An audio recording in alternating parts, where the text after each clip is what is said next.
그렇게 운명의 날 1945년 8월 6일 일본 히로시마에 인류 역사상 전쟁에 쓰인 첫 원자폭탄 리틀보이가 투하됩니다.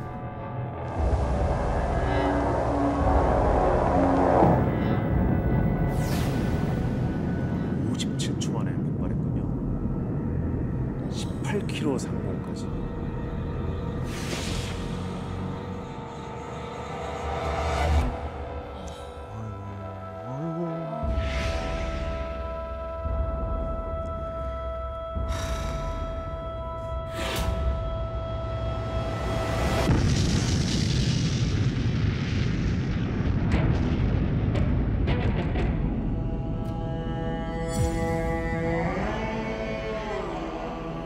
피해는 히로시마보다 적었지만 역시 이것도 엄청난 피해를 남겼죠.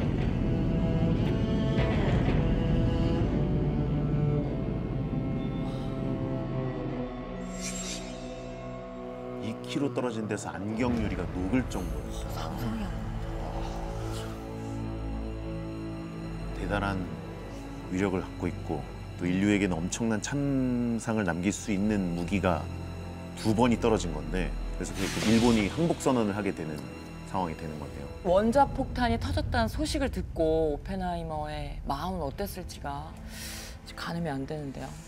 뭐 일단은 끔찍한 일이긴 하지만 뭐 프로젝트는 성공을 한 거니까 일단 안심을 했겠죠. 당시 군 쪽 책임자였던 그러부스는 결국 자신이 선택한 것이 맞았다는 거를 이제 알았을 거고 최고의 찬사를 보냈다고 합니다. 그래서 당신을 로스알레모스의 그 총 책임자로 뽑은 것이 내가 한 일 중 가장 잘한 일이다. 당신과 당신 부하들이 자랑스럽다. 이런 말을 했다고 합니다. 하루아침에 이 총 책임자였던 오펜하이머는 스타가 됩니다. 미국의 모든 사람들이 알게 되는 전쟁의 영웅이 되는 거죠.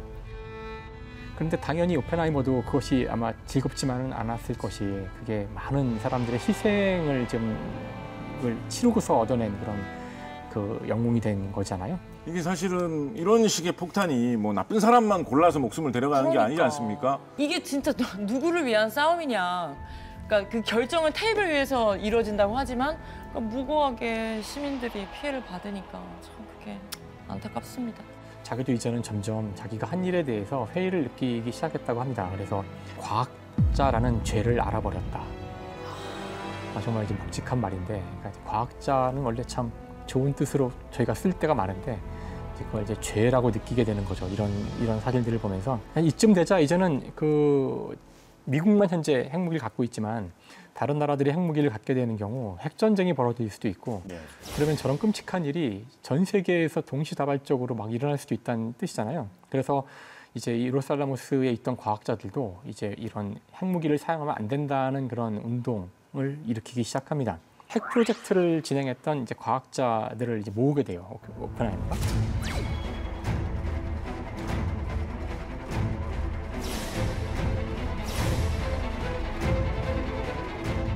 그리고 현재는 이제 트루먼 대통령인데, 트루먼 대통령에게 면담을 요청하죠. 그래서 면담을 해서 이런 이야기들을 해서 뭔가 통제할 방법을 찾으려고 하지만 이제 만나서 느낀 거는 트루먼 대통령은 생각이 상당히 달랐어요, 이 오펜하이머하고는. 오펜하이머 같은 경우에는 트루먼에게 이렇게 말합니다.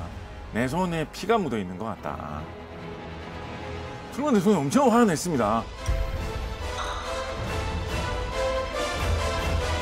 원자폭탄, 아까 히로시마, 나가사키 이런 정도에 터졌던 원자폭탄을 이야기할 때 그 위력을 이제 킬로톤 수준이다라고 이야기를 하거든요. 킬로톤이라는 게 TNT 같은 일반적인 폭발물을 1000톤 정도 터뜨리는 위력이 1킬로톤인 것입니다.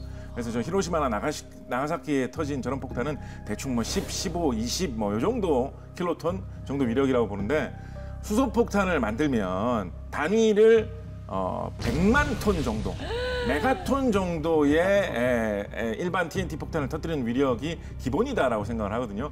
그래서 이제 우리가 흔히 사용하는 메가톤급이다라는 표현이 사실 수소폭탄 위력을 표현하기 위해서 나온 말이죠. 어머, 나 메가톤 바 이제 못 먹겠어. 한 발 터뜨릴 때마다 일반적인 TNT 폭탄 100만 톤이 터지는 위력이 1메가톤인 거예요. 근데 수소폭탄은 10메가톤짜리, 20메가톤짜리 이런 것도 있습니다. 근데 그 한마디만 하자면은 태양이 수소폭탄의 원리로 빛을 내고 있어요. 태양이? 그러니까 사실 태양을 지구로 가져온 겁니다. 수소폭탄이 터지는 거는. 그래서 이런 어마어마한 무기가 이론상 가능하다라는 사실을 알게 되니까 이것도 실제로 개발하자라는 이야기가 힘을 얻게 된 거죠. 아니 그래도 한 나라의 대통령이 말한 거니까 오펜하이머도 좀 흔들렸지 않았을까요? 근데 놀랍게도 지금까지 그렇게 말을 잘 듣고 고분고분 하기까지 하던 오펜하이머가 이때부터는 상당히 입장이 바뀌어요. 그래서 끝까지 일단 수소폭탄 연구는 반대를 합니다. 강대강으로 반대를 해서 이건 이제 다른 사람이 이 프로젝트를 추진하게 돼요. 나중에 오펜하이머한테 이렇게 질문을 했다 그래요. 그러니까 지금은 이제 히로시마가 초토화됐다는 걸 알고 있잖아요. 만들어진 폭탄이 투하돼서 그런 결과를 이제 알고 있는데 알고서 다시 폭탄을 개발을 해야 된다면 다시 그 일을 할 것인가.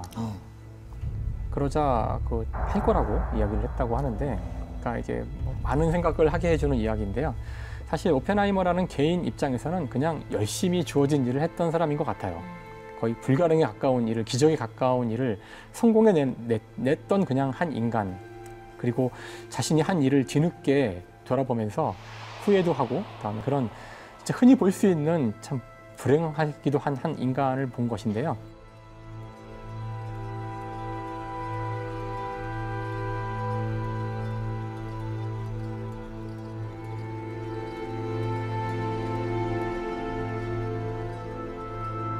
내가 오펜하이머라면 이걸 했을까 안 했을까? 다음에 이걸 하는 게 맞는가? 이런 생각만 하고 있는데 사실 이 문제는 과학자의 문제가 아니라 이 원자폭탄을 개발하게 한 국가와 권력, 다음에 이 사회는 과연 이 과학기술을 어떻게 사용해야 되는가에 대한 질문을 가진다고 생각해요.